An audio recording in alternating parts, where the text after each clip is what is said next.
Yes, sir, baby. It's Gabe P, a.k.a. Mr. Step In, Step Out. Don't get stepped on, Mr. On the Radar Radio. I just jumped off the porch with Dirty Glove Bastard. We in the building. Bah!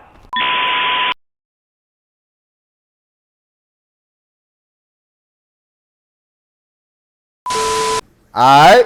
Yes, sir. We got my dog, Gabe P, jumping off the porch with us today. My brother, appreciate you being here. It's Gabe P, a.k.a. the city's champ, a.k.a. Mr. Step In, Step Out. Don't get stepped on, Mr. On the Radar Radio. We here, man. Off the porch. Dirty Glove Bastard. What up, my boy? What's going on, my brother? Been a long time. Bro, you sound like the radio live. That shit is fire. Yo, you know what's funny? So many people tell me that, like, to the point where I've been on dates before, and like the girl will be like, do you ever turn your radio voice off? And I'm like, damn, I don't even be realizing that I be doing it sometimes. That's the craziest thing too. Nah, that's cold. At what point would you say you even knew you wanted to get involved with journalism and shit like that? Damn, man. I went to college at St. John's in Queens, and I went there as a business major originally, but I started at the radio station within the first couple weeks of me being in school. And that was just because like I saw like people who was like me, who looked like me, and was like a sense of community that I was very familiar to, like that I had in high school. So I just kind of started at the radio station. Within like the first three weeks, I had my own radio show. And within those first 3 weeks, I was also failing on my business classes because I was just not good at calculus and all this other, nonsense that they was trying to throw at me. So I was like, maybe I could do communications. I didn't know I was going to do radio at the time, but I was like, I could switch over to journalism and communications and things like that and maybe find my path hopefully down the line. So it ended up just working out that the radio thing ended up taking off, and I'm grateful that I failed those classes, to be honest with you. My folks wasn't grateful, but they grateful now, you feel me? No cap, that's hard. But let's take it up top, right? So what was it like growing up in the city of New York, man? Man, growing up in New York, so I spent half my life growing up in Queens and the other half in Long Island. So I feel like I have a different perspective than other people because I've grown up in two places. But growing up in New York, man, everything's fast paced. Like, whether even if you live out on Long Island or you live in the city, like everything just moves really quickly. I think that's one thing I've learned since being out here in Atlanta. Like, I love Atlanta, right? But things definitely move a lot slower out here. Like in New York, it's like where we go, on to the next place, on to the next place, on to the next place. Like even as a kid, when you with your folks, like, okay, I gotta drop you off at Abuela's by 9 because I got to get to work by 10, and then, I got to come get you at 5, and then we got to go to the doctor, etc. Like, there's always something going on, too. So, growing up in New York, I feel like it trains you to just be always on your toes. Like, I think the one thing that New Yorkers are really blessed with is that we're able to pivot and just move a lot faster than people who are from other places. And that's not knocking people from other places, that's just the environment that we were thrown into as kids, And even down to, like, I feel like New Yorkers, we get a sense of independence a lot earlier too, because a lot of inner city kids like ride the buses to school, ride the trains to school, and they doing that without their folks around. In other places, their parents might drop them off to school, or they might, they get picked up by a bus or something like that. Like kids at an early age have to learn real quick how to kind of do adult things without adult supervision. So I think that's the dopest part about New York, and I think that's an advantage that we have. An advantage that we have from like other people from like different cities and shit like that is just that we're able to move a lot quicker. And I think that's also kind of helped out on the radar and like even what I do in a sense like that, because I'm always like, all right, cool, we just finished this. All right, what's the next thing? Like, I'm cool off that. Like, we just did that, I'm good, but like, what are we doing next? And I think that's just, it's kind of like like in movies when they like condition you to be a certain way, like mind control in a certain way. I'm not saying it's mind control, but it's definitely like we've been programmed to just move a lot faster than everybody else. And you've been to New York, what I'm saying? You and I saw each other out in New York City too. So you already see how we move and how we operate and how things go from one thing to the next real quick. So that's definitely like one thing about growing up in New York that I cherish and I value, because I think that it's like, that's what helps us, or that's what at least has helped me be able to operate and move the way that I move now when it comes to my content and in the music industry too. For sure. What type of kid would you say you was growing up? Hey man, look, I was like somewhere between like the good kid and then the kid that was in school suspension. You know what I'm saying? Like I was like that, like that nice like middle area where I was definitely bad at times, but like I really kept to myself. Like I think I definitely felt like I was a lot different than other kids growing up because I just had like this really weird musical taste.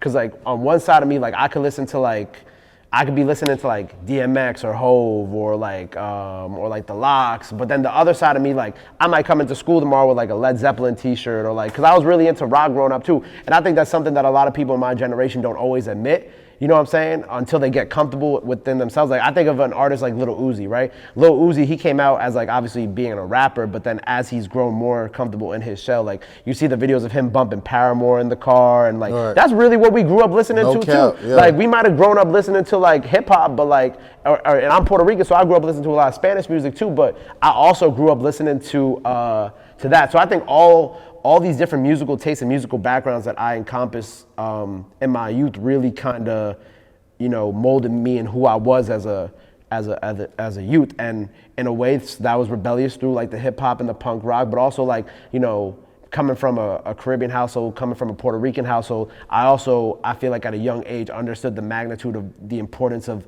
me doing what I have to do to make sure that I'm successful to continue to build on the legacy that my parents and my grandparents have built for us here in America.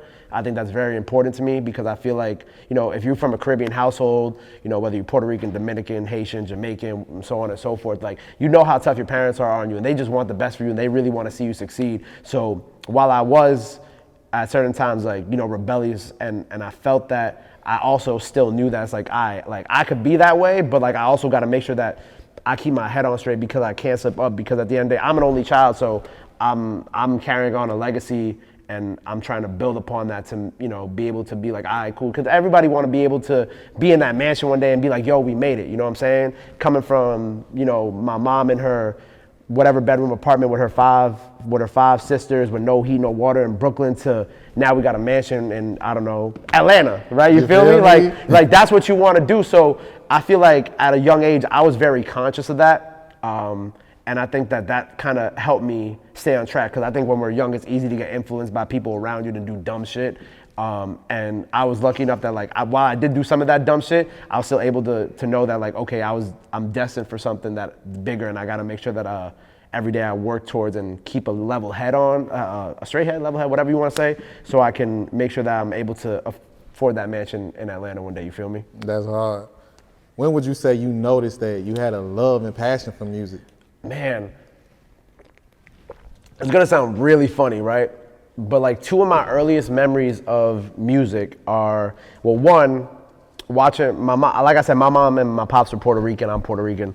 My earliest music memory is actually my mom and my pops watching Ricky Martin live on PBS 13 in New York as a kid. And if you're from New York, you know that PBS 13 is like the public channel, whatever. And I remember watching Ricky Martin live, and I remember how I was just so mesmerized by the music. And then my next memory was Jay-Z and Linkin Park. They had an album called Collision Course. I think it dropped in like 2003, 2004. But I remember at that moment right there, because I was already listening to rock and hip hop at the time, but that was like the first time that I really seen these two things combine. And I realized how much bigger music is than just one particular genre and one particular artist. Like seeing them come together was really kind of like it changed something in me that I can't really describe. But it really kind of like, I felt like after that moment, I kind of knew that like, okay, I want to do something in music. I didn't know what I was going to do in music, right, but I always kind of had like that sense, like ever since like that Collision Course album came out with Hove and Linkin Park, that I was like, all right, like this is something that I want to do. I never thought I was going to be a rapper or anything like that. I played a couple instruments in my life, but I knew that like somewhere down the line, I was going to do something in music for sure. No, I feel you. I feel like journalists, and not even like even journalists, other people of other subcategories in the music industry, they always have a passion for music. They never know what it is they want to do. Some might even attempt to be artists themselves, like, or try anything, but it's just like they know they want to be involved. So it's the fact that you saw out the vision, you know what I'm saying, you saw it through. Yeah. So, you know, pat yourself on the back, gang. Hey, man, come on, bro. I mean, like I said, I played instruments, I sang for a little bit too, you know what I'm saying? Nothing like too See what crazy. I mean? You sing. But like, it was just, you know, this is all like high school, middle school shit that we was just trying out just to try out. You know, I had we would do like, I played guitar for a little while, so we did like jam sessions. I tried to make beats at one point in high school, so I did like a little bit of everything back in the day. But obviously, you know, as we got to college, I just realized that like I like kind of playing more of the role of doing like interviews and kind of like shedding light on artists too, you know. But I don't knock anything that I did in the past. I love everything that I did. No, for real. It made you like this today. Right, exactly. It gave me the knowledge and the shit that I needed to know to get to where we are today, which I'm super grateful for. And that it leverages your opinion when you got an argument or a debate with somebody like, look, I kind of know this shit. Like, come on now. Like, right. Plus, it's kind of tight being able to say, like, I have, like, because my pops is really into classic rock. Facts. My mom's is really into Spanish music. I come from a hip-hop background. So it's cool to kind of have, like, this, like, all these different genres kind of encompassing who I am, because everybody obviously sees, like, the hip-hop side of what we do at On The Radar. And, you know, we have Afro beats and other stuff that we do at OTR. But, like, it's cool because, like, I can be in rooms where I can have different types of conversations. Like, people be surprised when people start talking about like classic rock and I just start busting out some like random knowledge about the Beatles or Led Zeppelin, but that's because I got that from my pops. That's like they talking about Spanish music, and obviously I'm a Puerto Rican in hip hop, right? But like I can still talk about like, you know, the Celia Cruzes and like, you know, and like the salsa world to some extent, and be able to hold my own. And I think that's, you know, that's an advantage that I had because of how I grew up and how I was raised, and just my musical background as a whole too. I think that's just really fire. Oh, that's hard. Yeah. So talk about your time at St. John's. So I went to St. John's from 2014 to 2018, right? Like I said, I went in as a business major, dropped that, switched to comm, and I was just doing radio for a while, bro. But we had a great run at St. John's. The first year, shout out my sister Nyla Simone, who's also on the radio with me, and we also have a show on Amazon that I'll get into later. But me and her both started at St. John's on the radio station. We had separate shows. I had a few different shows out there. I had a show called No Genre that I did with two of my friends that was literally had no genre. We literally played whatever we wanted. We played hip hop, R&B, rock, EDM, everything under the sun, right? One of my friends used to play like K-pop on it. I had my show called The Outlet, which was like primarily like new hip-hop artists that I really was fucking with at the time, which actually funny enough, a lot of them ended up blowing up. So they would like, a lot of my friends at the radio station used to tell me I needed to be an A&R, because I was listening to like Kehlani, Tory Lanez, G-Eazy, Super Duper Kyle, Rocky Fresh, Casey Veggies. Trying to think who else I was listening to back in the day. Rocky Fresh, boy, you done said some shit, boy. Yeah, man, you know, and it was funny because like I had watched all of them come up at that time, and I was like I said, I was really into them early on, and it was just funny how they watching them all kind of blow up, how they blew up. But that's what the Outlet show was for. And then I would do interviews at the time. I think one of my first interviews that we did at the radio station that they included me in my freshman year was when I was a freshman. J. Cole dropped the 2014 Forest Hills Drive album, right? So he went on a 2014 Forest Hills Drive tour, right? And he came to St. John's for one of the New York stops, and all his artists came, right? So we were told Boz, Kaz, and Omen were coming to the radio station. So I was psyched because I've been a fan of all three of them. So they invited me to do the interview with them, and only Kaz and Omen show up. And I'm like, where's Boz? And they're like, oh, Boz is at his grandma's crib down the block. Funny enough, Boz told me in an interview that we did On The Radar like last year that he was like, oh, I wasn't actually at my grandma's crib. I was probably drunk on the tour bus. And I was like, oh. I was like, all right, cool. Look, I ain't knocking you, my brother. Like, it's cool. So I interviewed Kaz and Omen at that, and that was super dope. And then they brought us front row at that show. But, you know, I also like kind of, the beginnings of On The Radar really were at St. John's, to be honest with you, bro, because we started doing a lot of up-and-coming artists from around the way at the radio station. And even like someone who's become a partner with me to this day, like Devon Terrell, he was an artist at the time, still is, and he's also a partner with me and helps me out with a lot of the stuff we do On The Radar and On The Radar Records. So that's why I say like On The Radar really started at St. John's, because so much of the blueprint and the fabric of On The Radar now really came from back then. Because if I hadn't met Devon Terrell back then, I would have never had the first On The Radar studio where a lot of the legendary freestyles have been recorded out of, and we wouldn't have this new studio which he helped me build, and a lot of the stuff with the record label. But doing the stuff at St. John's, we had also, you know, we'd done a bunch of the interviews. I'm trying to think who else we had on the show. I can't really think of too many, but but after that, that's when I first met Angie Martinez. You know, legend, the voice of New York, you already know. Shout out to the legend. At the time, I had been applying for internships at Power 105. I got rejected for them like 4 times. And Angie came because she was on her book tour.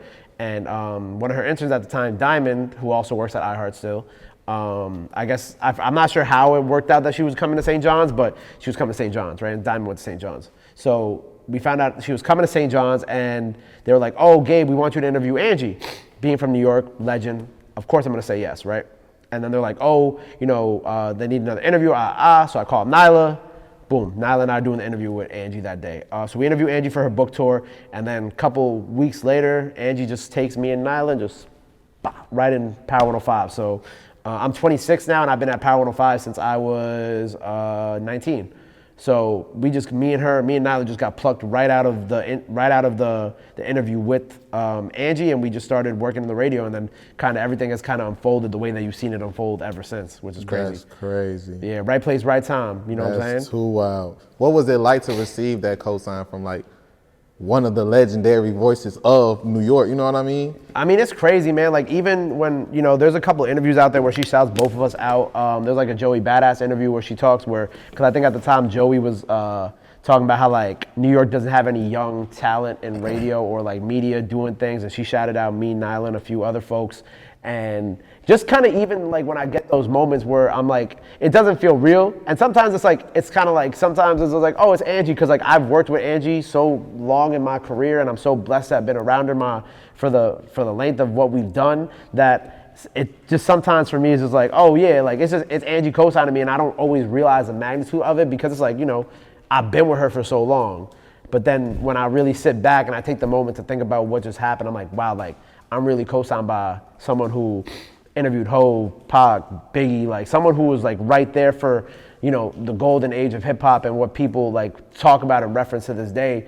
And I still have that cosign. Plus, don't forget, she got hit records too. So to me, like, I'm just blessed to be in that position to have someone like that in my corner and have someone who's always been there to be a mentor figure and who has kind of also been the inspiration for how I interview. Like, if I feel like, I said this the other day in another interview, but I feel like I take a lot of my interview style and a lot of like kind of my mannerisms in my interview sometimes from her. But that's also because it's like, you around one of your parents your whole life, you're going to become like your parents. Nice. I've been around her I was sitting in the room with her for interviews for 7 years of my life. So naturally, of course, I'm going to end up picking up some mannerisms and things that she does as I continue my own. But, just having the cosign from her, even getting love from like Charlamagne on The Breakfast Club, like all that stuff has just kind of been like such a surreal moment for me, because you work for these moments, but so you work so hard for these moments that when they happen to you, you don't always fully like appreciate, not that you don't fully appreciate, you just don't fully like grasp what's really going on. Yeah. Because it's like you work so hard for this moment that you thought was never gonna come. Yeah. So when it finally comes, it's like, oh shit, like wow, they actually showing me love, and I think that's dope, man. I'm really just grateful for Angie, Charlamagne, and everybody at iHeart who has really helped me get here to this point too. I ain't gonna lie. That's real. At what point would you say you knew it was time for you to launch your own platform? I mean, I feel like that was always the goal. It was actually funny because On the Radar launched while I was still running the Power 105 social media account. So I launched, so my full-time job at the time was running Power 105's social media accounts. And then I started On the Radar in 2018. It's going to turn 5 years in August of this year, which I'm really excited about. But I had always wanted to do that. And it was always something that I knew I was going to do because I did it in college. I was interviewing artists in college, but I didn't have the video production, the team, this and that. But, the good people over at iHeart and like my boss, like Tony Mollet, he was grateful. He was, nice enough to lend me the cameras to shoot interviews. iHeart was nice enough to give me a space where the show wasn't iHeart, but they were allowing me the space in the building to create something and grow and, try to build something and kind of prove myself in a way. You know what I'm saying? Kind of like, it's like hazing, but like in a nice way. You feel me? Yeah. So I was able to be in that building and really kind of start to build the show. And I started off only by doing like one interview a week. Then I started doing 2 interviews a week. And it was just like, I was literally grabbing anybody that I could, like friend of a friend, this, that, like just trying to make connections. Cause I know it's like one person always can lead to another person. And another person could always lead to another person. And there's only so many degrees of separation between you and the people who you actually want to interview, right? So I was interviewing everybody and anybody all the artists I'm grateful for who came on at the beginning of the On the Radar show. And then the pandemic happened. So at that point, I didn't really know what to do with the show either. So I just started doing Zoom interviews, because it's New York, everything shut down. I know Atlanta, y'all was open, y'all was outside down here. I ain't mad at y'all, but New York was shut down, so there wasn't a lot I could do. So I was just, honestly, bro, I was just started doing like 3 to 4 Zoom interviews like a week, and then it kind of bumped up to 7 to 8, and I just got into this rhythm of just like, okay, I finished my day job, boom, okay, on Zoom, doing interviews, boom, dinner, boom, edit, get ready for the next day, drop, whatever. And then eventually we started doing like live in person interviews again, and then we kind of found the studio that you know, the first studio that you know on the radar for, which is HMD Studios out in Brooklyn. And shout out to Devon Terrell, man, because he opened that studio in May 2021, and I was in that bitch shooting by July, you know, and he really gave me a place and a home where I could really kind of build and create like something incredible. So I'm really grateful for that too. I know I kind of sped off on that question, No, you kept it a ring. So now that Off the Radar is what it is, looking back and starting everything, what would you say was the most challenging parts? Man, the most the most challenging part, you know, for me was like, I think this is, and I hope like people are watching this and like they hear what I'm saying. Like, I think the most challenging part is like not wanting to give up, or like not quitting. And what I mean by that is like, there were so many days where I was just like, bro, like, I'm just stick to my 9 to 5. Like, I was ready to give up, right? Because it's just like, you know, you're not getting the views. You see other people moving past you. You see other people leveling up past you. You see your peers doing incredible shit, and you're happy for them, but like, you're like, damn, man, like, why isn't shit clicking for me yet? And I think that when I was doing On the Radar and I was trying to figure out what I wanted to do and how I wanted to do it, the hardest part was just like reminding myself every day is like, bro, just keep going. Like, just keep going, just keep going. Like, it's gonna work out one day. Like, you just have to keep pushing, because if you stop right now, you'll never know like if like that $1 million is on the other side of the door. Thanks. You know what I'm saying? You know, like there's like a picture out there, and I always reference it. It's like there's two people mining for diamonds, right? And one guy gives up right when he's about to hit the diamond, and the other guy finds the diamond because he just went further. So I always tell people, like, I know it's so easy to get frustrated with not getting views or not getting your content noticed, but it's just like, you really just have to flood the market. You really just got to keep going and keep pushing. And that's why I still, like, I tell people on my team, like, I act like every day, bro, like, On the Radar could die tomorrow, right? That's how I treat every day. That's how I operate every single day. I'm like, one thing about me, the reason why I don't stop is because I act like tomorrow's my last day doing this show. Like, tomorrow's my last day, so what are we doing today? Like, how much shit we gonna get out today if tomorrow's the last day? And then tomorrow, I'll treat that day like the last day. And that's why I push out so much content, because I'm just like, look, man, if I'm gonna go out, I'm gonna go out with, like, I'm gonna go out crazy. So I always tell creators, I'm like, look, you just gotta keep pushing and keep dropping, because you never know what's gonna be like that one moment. Like, you might have an interview this week that gets 200 views, but then the person you interview next week, that could be your first million view interview. But you gave up because you saw the 200 views this week, that you canceled that interview, so it didn't work out. Or you canceled that freestyle, you canceled that content piece, whatever the hell it is, it don't matter. But it's so easy to just be like, all right, I'm done, I'm gonna give up, like, I'm gonna quit. But you really, and it sounds cliche, and people say it all the time, and I know people be like, oh, that's bullshit, but no, it's really, like, it's true. Like, I'm telling you, like, I was ready to quit mad times. I was ready to give up, but I just kept pushing, and you know, that's why I'm still here today, and that's why we're even able to do, like, On the Radar Atlanta, or go to other, like, cities to do the shows, because we just kept on pushing. Like, I don't let people's opinions, I don't let people's comments, I don't let none of that shit affect me, because all that shit is just noise. Because people gonna fuck with you at the end of the day as long as you keep consistent, because they're investing in you and your brand and you as a person too. They don't, you know, that's really what I gotta say on that. That was the hardest part. If you would have quit, you wouldn't have secured that Puma deal. Exactly. Come on, man. Big Puma. Now. You feel me? Yeah, if I would have quit, we wouldn't have secured the Puma deal, all the other stuff going on. I would never got a Drake co-sign, would never got a Wayne co-sign, would never got a Nicki co-sign. Like, come on, man. I got the big three who shouted out my show. So, like, we can't really lose at that point. You feel me? What did it feel like to, like, see, like, legendary artists shed love to your platform? Well, Nicki was so fun fact, Nicki Minaj was actually the first big artist to ever really co-sign anything. Shout out Nick Minaj, yeah, shout out Nicki, man. Shout out the Barbs. Like, she was really the first big artist to co-sign, like, anything that I ever did, which is really crazy to say. It was actually my first Rolling Loud, 2019, New York City. I interviewed Malibu Mitch, and around that time, there was a lot of lists going around about the top rappers of all time, right? So I was like, that was kind of like my little extra segment at the end of all the interviews. I just asked them, yo, who's your top five? Whatever. So Malibu did like a top 5 females of all time. I'm like, okay, I like this. And I think obviously Nicki was like number 1. And I'm on vacation literally later that week. And I'm at, you know, you and I was talking about Universal Studios down in Orlando. I was actually at Universal, and my phone started blowing up at the bar. I'm like, what the hell's going on? And like, Nicki reposted the interview of Malibu Mitch on Twitter, which was super fire. So that was 2019. And then last year, Drake sent Ice Spice a DM saying that he fucked with Munch On the Radar freestyle. So that was crazy, you know, that was incredible. Shout out to Drake, shout out everybody over at OVO and OVO Sound. That's family now. And then Wayne, I did Drizzy P, who's Wayne's artist. super dope rapper, and Wayne reposted, Wayne commented, and like that to me was crazy. That was kind of like the last one I needed. I was like, all right, cool. I got the big three who've co-signed on the radar, that's man. too like, hard. Yeah, and that's all within like that was. I think, was Drizzy P last year? I think Drizzy P was, well, either way, it was all within like a 3-4 year period. So just to have all three of them and 2 of them happen within a year is insane to me. Hell yeah. Boy, you Young Money now.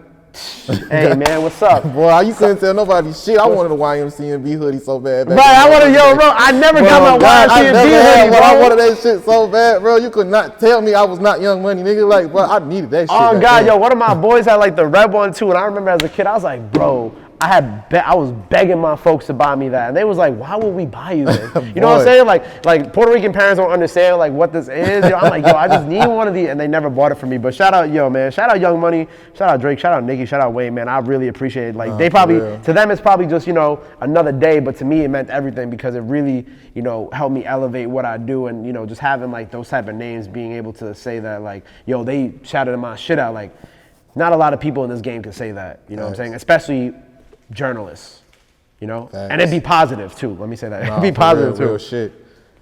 As a journalist, we and you was talking about this shit earlier. Like, we don't ever want to get artists in trouble and shit. And I feel like that's what gravitates more artists to the platform and shit. Because they know it's a safe place, to express and to share their brand, let people know what's going on. Yeah. How did you feel comfortable creating that space, and how long would you say it took to have that mindset? Was like, look, I don't want to be that type of journalist. I just want to get the story, get the message about the music. Well, I mean, look at who I came up under. I came up under Angie, you feel me? And I think, that was kind of one of the things that Angie really always instilled in me when when we were doing her interviews and I was running like some of the social media stuff, was like, like we don't want to be clickbaity, like, because at the end of the day, like, I think the modern interviewer doesn't realize how important relationships are.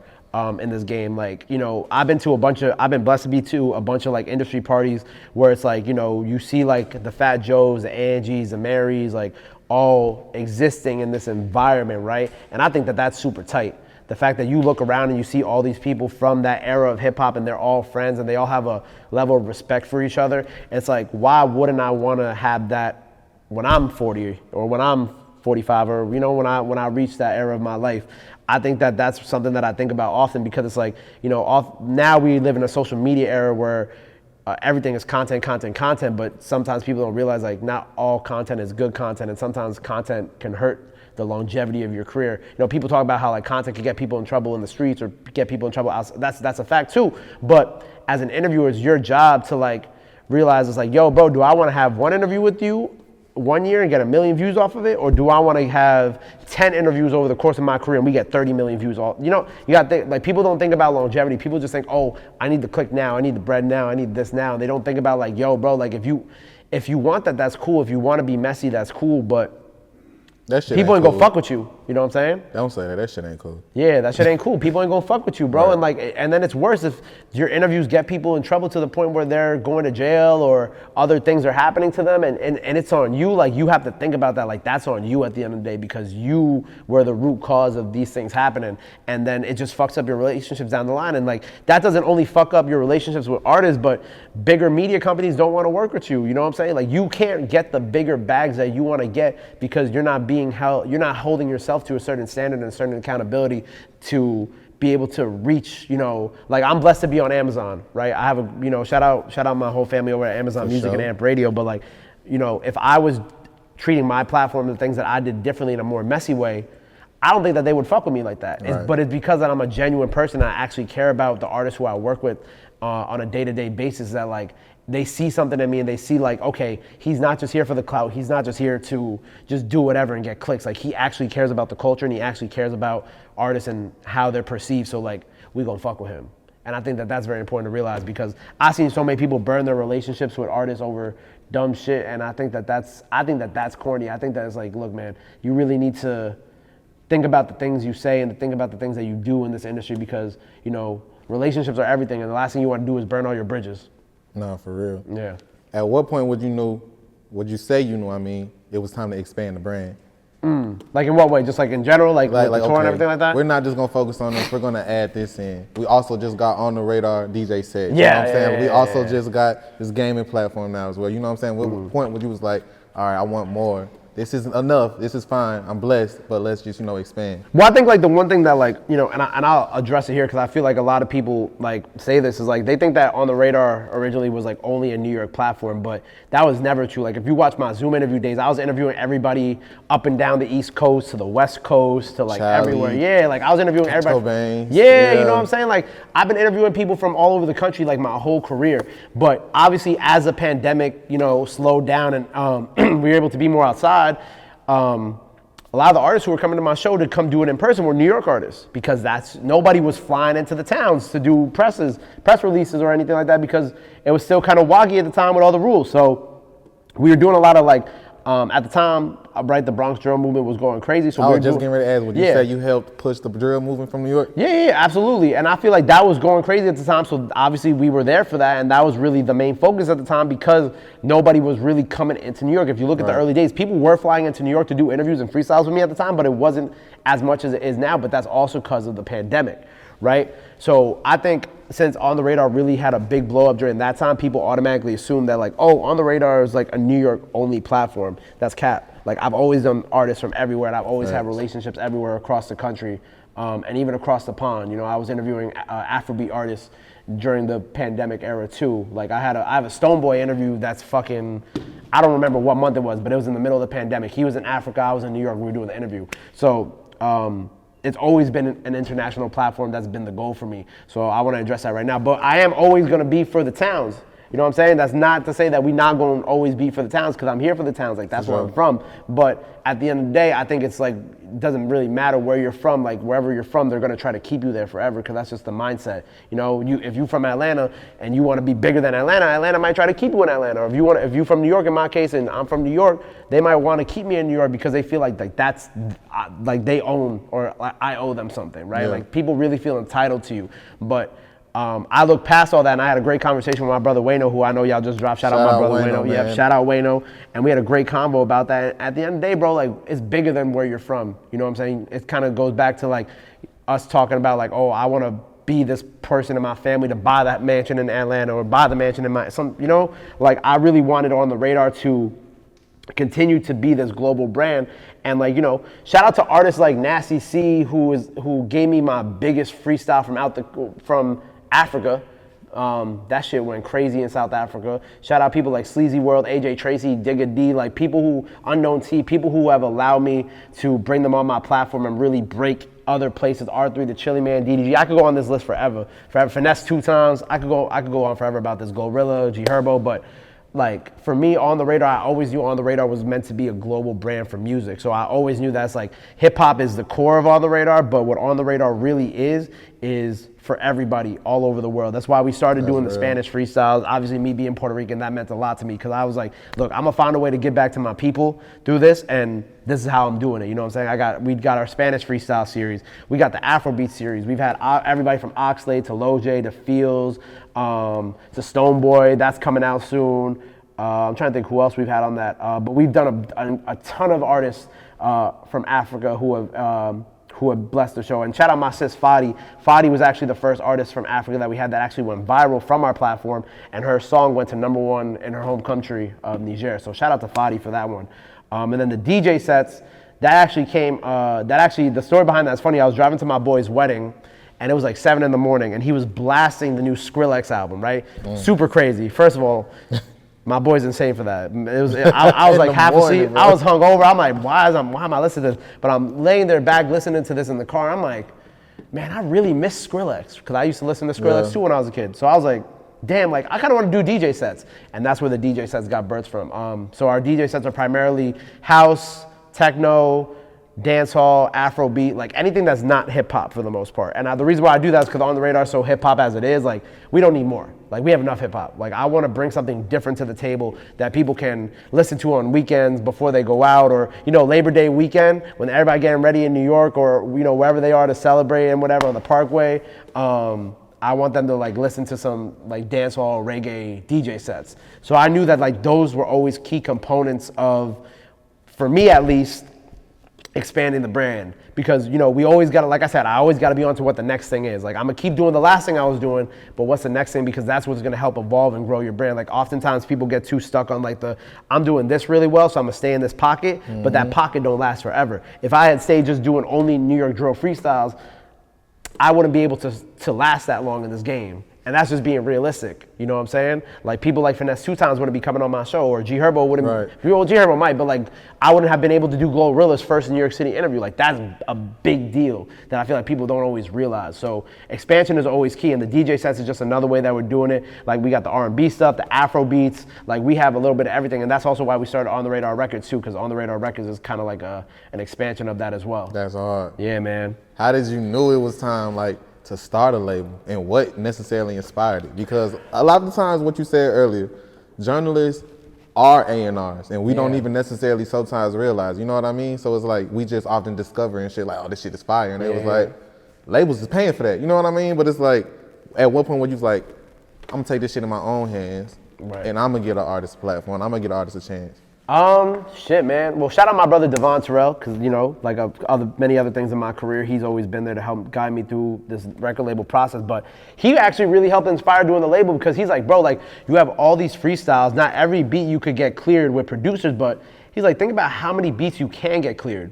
And I'm like, that's a good point. Like, why are we putting these up on DSPs? And I think someone like Charlie Sloth is a big inspiration for that, because he puts a lot of his fire in the Boots hit streaming platforms too. So we kind of looked at that, and we kind of looked at how our shit is structured, and we're like, yo, we can do that, and we can do more than that, So that kind of started in December. We came up with that idea this past December, and then in January we set up the LLC, we set up all that stuff, and we just hit the ground running, right? And I think as of today, which is May 6th, right, I think we have over 80 records out of just original freestyles, performances, so on and so forth, which is crazy, because who drops 80 records in 5 months? Nobody, right? Nobody. But we're doing it. And on top of that, everybody always asks me, are you signing artists yet? We're waiting to sign artists once we kind of get like a bigger deal with maybe a bigger label, have some more bread behind it, because I don't want to sign anybody. And, I think sometimes artists sign to artists, and like the artist doesn't have bread for the new artist. So I don't want to do that. Like, I want to make sure that like when we sign an artist, I can properly like invest my time, my money,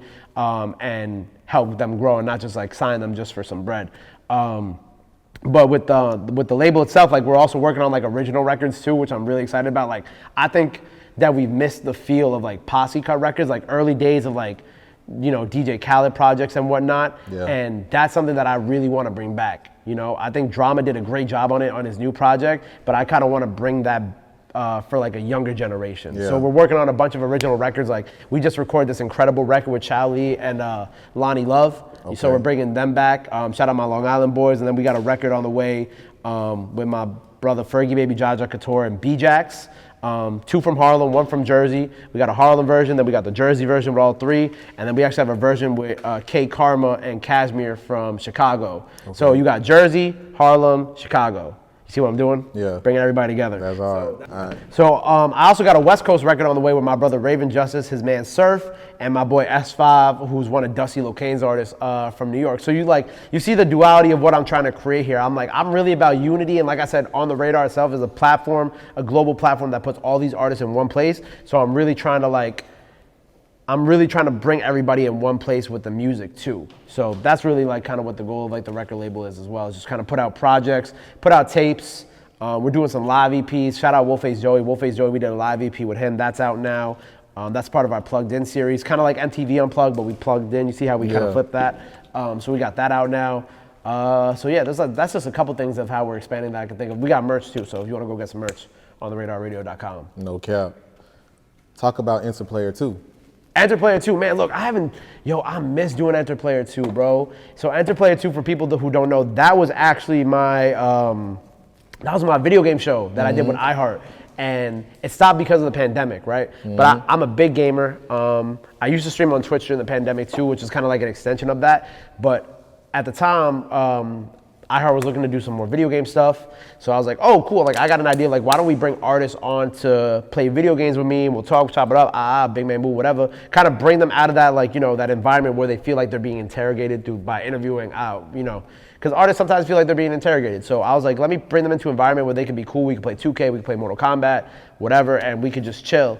And the show was pretty successful. I ain't gonna lie. We had a bunch of great guests on it. I had Young Maul, Fredo Bang, Rest in Peace Mode 3. We had Sleepy Hollow and Chef G on it.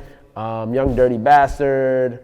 D Trinata, I'm trying to think. There was a few more artists who did the show that Layden Green did an episode too, which was super tough.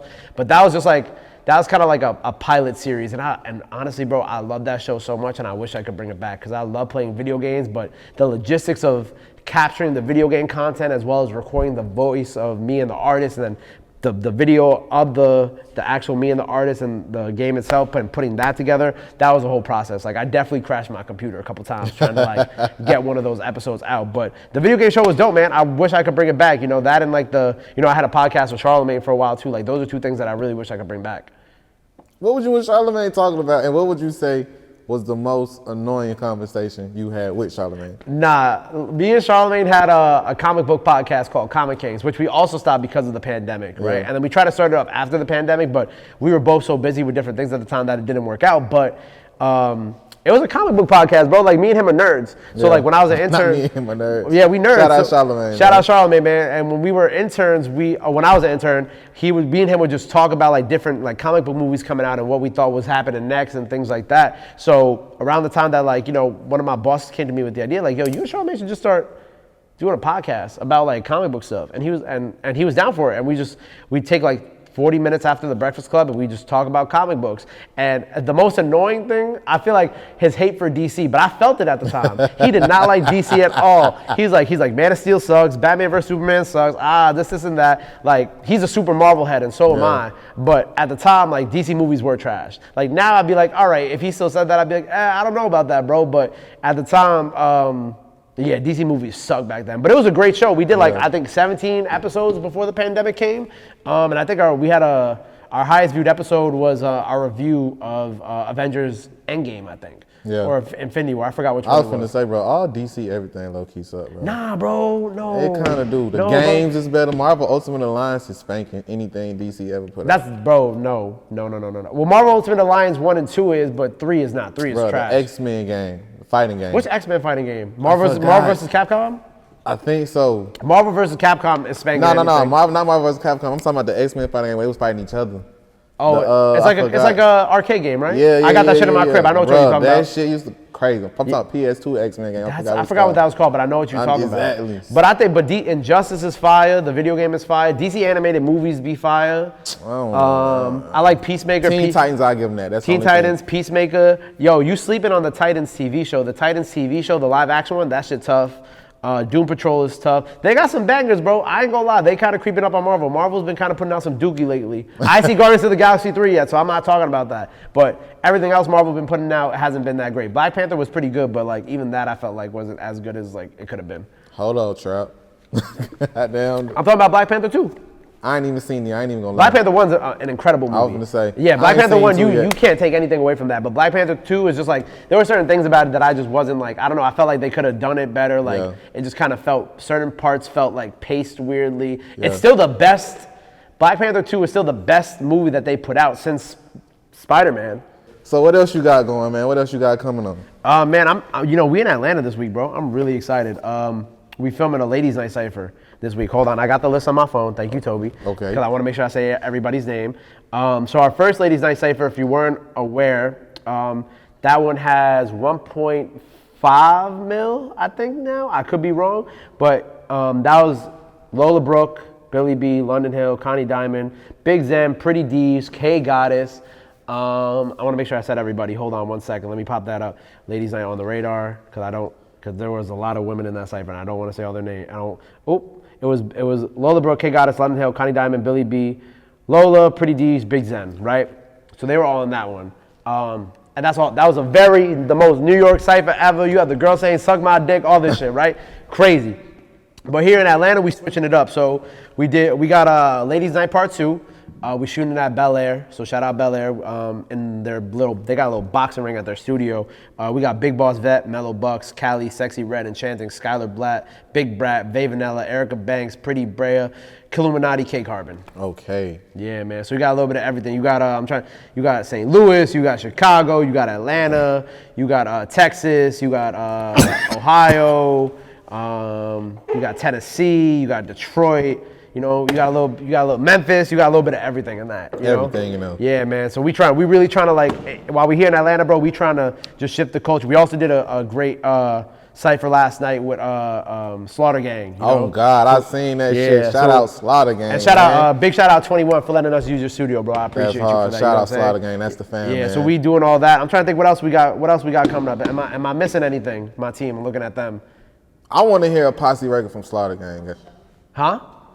Our show? Oh yeah, we also have a show that we're doing next Friday. So by the time y'all see this, that probably already happened, but the show's coming. I do want to hear a posse record with Slaughter Gang. Hopefully that's coming soon. I told them, I'm like, yo, we need y'all to do like a tape or something, man. I want to hear a Slaughter Gang compilation album. It's so old. Because you got OTF compilation. You already got obviously we've been getting Dreamville compilations for years. I'm trying to think who else has done compilation tapes. But it's like, I feel like it's only now, like after the tour this summer with Drake and 21, it's like, all right, cool, you got to do it. We need it, bro. They got they roster band. And they all fire too, bro. You, baby, Rio, Sin, Rat, everybody. Goddamn, who I'm missing? Harold, Tip, everybody really walking shit over there. It's like, damn. I ain't gonna lie, Brat went crazy on that cypher Shout out, too. Big, bro. And Brat's the only one doing both the ciphers while we're out here too. So Brat working overtime for On the Radar, man. I bet the house on Brat. On God. You bet the house on Brat? I bet the house on Brat. I like that. That's what I used to say about Lola. I said I'll bet all my money on Lola. Oh God. I'll bet all my money on Lola. But yeah, women really killing this shit right now. Man, shout out my sis, man. Lola, bro. You know Lola. So fun fact, Lola is actually the reason why I'm called the city's champ.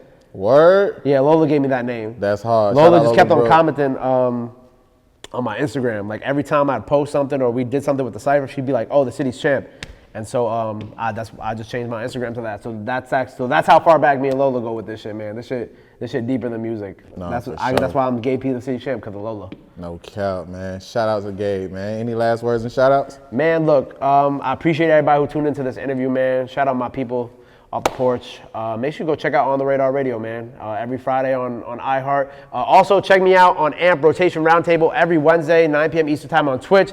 AMP Radio every Tuesday and Thursday with Nyla Simone. You know, we playing all that new heat for you, all that good music that you like to hear. Like I said, follow On the Radar Radio on everything. You know, I always say love and support is free, man. So make sure you show some love. Make sure you show some support to my people over here, man. They doing the good work. And they real, too, you know. So I appreciate all y'all for tuning in. I appreciate y'all time. And yeah, tap in, man. Gabe P NYC, City Champ. We in the building. Appreciate you, my brother. Bow.